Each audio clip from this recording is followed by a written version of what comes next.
Muito bem, Deutamar. Qual é a vontade de Deus para o nosso tempo, para toda a humanidade?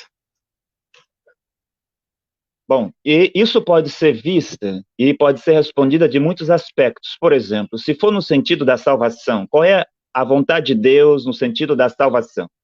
É que todos os habitantes da terra reconheçam ao único Deus verdadeiro, que é Jesus Cristo, porque Jesus Cristo é Deus Todo-Poderoso, e aquele que Jesus Cristo, em sua soberania, nos enviou como o seu profeta, como o seu porta-voz, né? Como o seu depositário da verdade. Porque um profeta é isto, como Moisés foi, como Paulo foi, como Isaías foi. Então, a vontade de Deus para os homens, no sentido da salvação, é que os homens reconheçam o único Deus, não dois deuses ou três deuses, como pregam as igrejas, não muitos deuses, mas um único Deus verdadeiro e aquele que Deus enviou. De acordo com o que está escrito lá em João 13:20, Jesus Cristo dizendo que aquele que recebe, ou aquele que recebe quem eu envio, a mim me recebe. Jesus coloca uma condição para alguém receber ele, e essa condição é receber aquele que ele envia. Depois de Jesus, em cada geração, sempre teve um enviado sobre a terra. Primeiramente, os seus apóstolos foram enviados por ele mesmo. Mais tarde, ele enviou Paulo.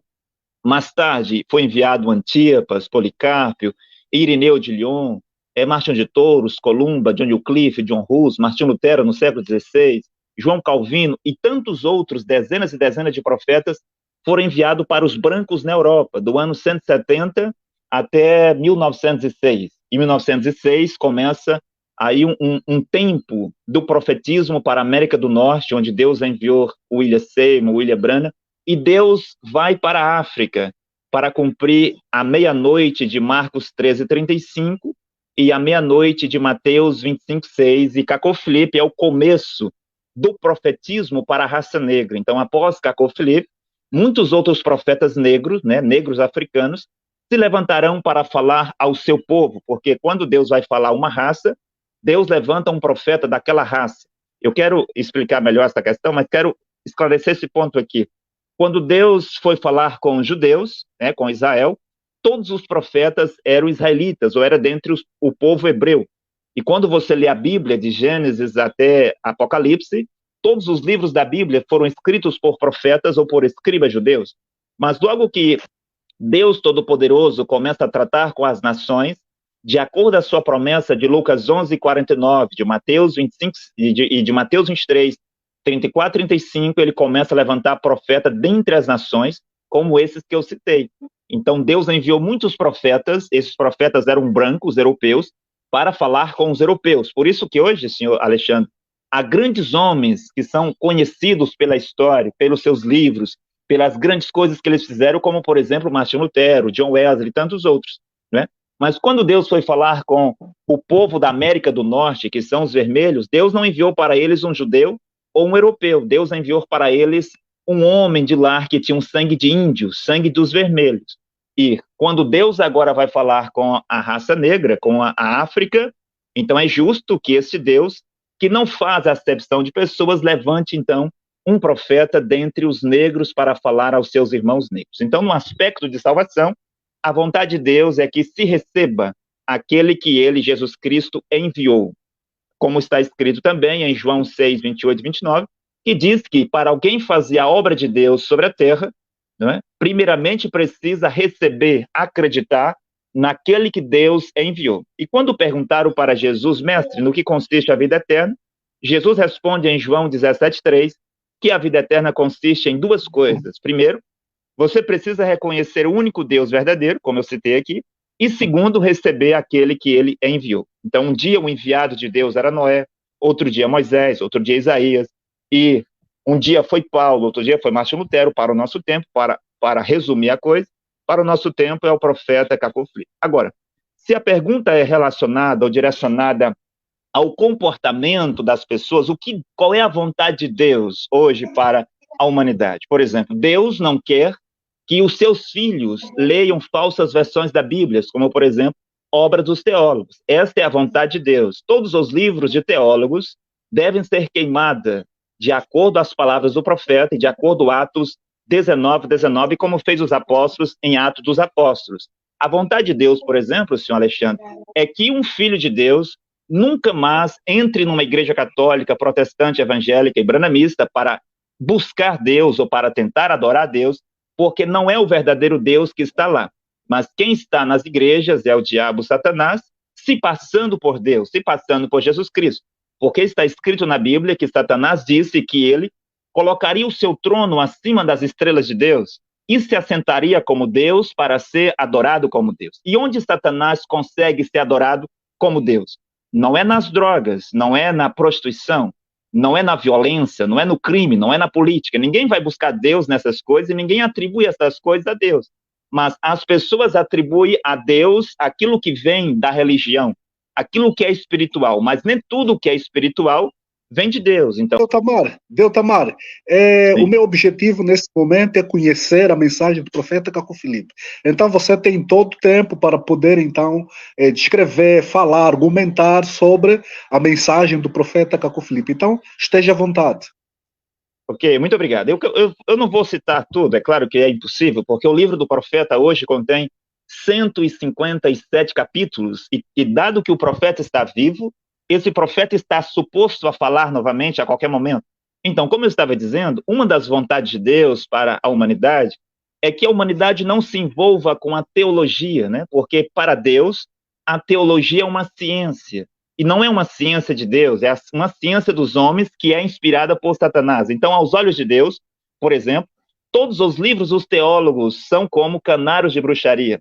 Todos os livros de teólogos são como os livros de pornografia, aos olhos de Deus. Todos os livros dos teólogos são fermento, como Jesus falava dos fariseus. Fique longe do fermento dos fariseus. Então, o fermento dos fariseus, no tempo de Jesus, era as doutrinas dos muitos grupos judaicos que tinham lá, fariseus, saduceus, helenistas, herodianos, essênios. O fermento dos fariseus aqui é justamente os livros dos teólogos, é a teologia, porque teologia, Deus, logia, estudo sobre Deus ou estudo sobre a palavra de Deus.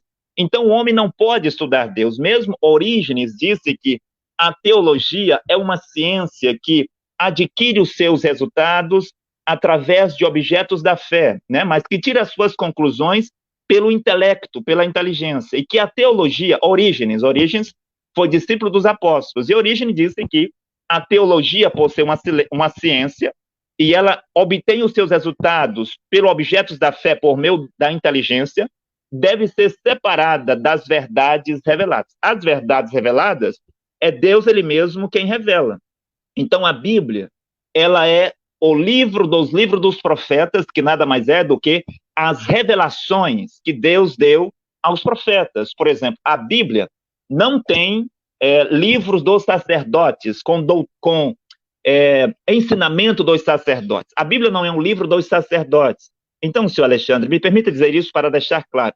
Por exemplo, a Bíblia fala de grande sacerdote como Arão. Arão é o pai do sacerdócio. Mas Arão não escreveu nenhum livro. Arão não colocava doutrinas. Ele não fazia isso. Mas Moisés escreveu 5 livros. Por exemplo, houve o grande sacerdote Zacarias, o grande sacerdote, penso que Abiatar, o grande sacerdote Zadok, o grande sacerdote Azarias e muitos grandes sacerdotes, a Bíblia fala sobre eles, e até sumos sacerdotes como Zadok, por exemplo. Mas esses sacerdotes não escreveram, porque o direito de escrever um livro com mandamentos, regras e preceitos é um direito exclusivo para um profeta mensageiro. E quando os escribas iam escrever sobre os profetas, como, por exemplo, as crônicas, os reis, 1 Samuel, 2 Samuel e tantos outros livros da Bíblia, esses homens não escreviam mandamentos, regras e preceitos, mas eles apenas relatavam sobre o rei de Israel, sobre os profetas, sobre o povo de Israel, né, o que Deus havia dito por meio desse profeta, como está escrito em Esther, capítulo 2, que diz que os escribas sentavam-se na presença do rei para escrever sobre a história de Israel. Então é assim. Então a vontade de Deus é que os filhos de Deus não se envolvam com a teologia, a ponto que o profeta Caco Filipe diz que hoje Deus vê os teólogos como serpentes. E observa a serpente natural. As serpentes, elas têm língua bifurcada, né? A língua da serpente, das cobras, tem 2 pontas. É assim que Deus vê um teólogo, porque o teólogo envenena as pessoas. Eu estou falando de uma forma geral, não estou aqui citar nenhum teólogo. Os teólogos católicos envenenam o povo com a teologia, a doutrina, os dogmas católicos. O povo está envenenado. E quando eles ouvem falar de um profeta chamado Caco Filipe, eles estão surdos e eles não podem compreender isso, estão embriagados, né? Os teólogos protestantes envenenam os seus membros com a teologia do protestantismo. A teologia evangélica envenena o povo, né? A teologia branamista e assim por diante. Então, quando um teólogo vai pregar para o povo, com a ponta da sua língua, Sr. Alexandre, ele prega a Bíblia. A Bíblia é a palavra de Deus. Ele lê versículos da Bíblia, capítulos da Bíblia, cita versículos da Bíblia, fala de Jesus, dos profetas. Mas com a outra ponta da sua língua, esse mesmo teólogo vai dar as explicações sobre o que ele leu.